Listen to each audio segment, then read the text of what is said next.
Hey guys, welcome back to the channel. In this tech tutorial video, we're going to show you how you can enable the calendar synchronization for your Calendly account with external calendars like Outlook or Gmail or / Google Calendar. So let us dive into this. So head over to Calendly and you will need to access the availability tab on the left-hand side. Here, switch to calendar settings.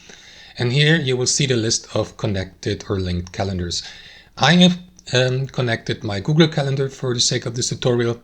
So what you want to do, guys, once your external calendar has been connected, what you want to do is make sure that this option at the bottom, sync or synchronization settings, is enabled, the lower one.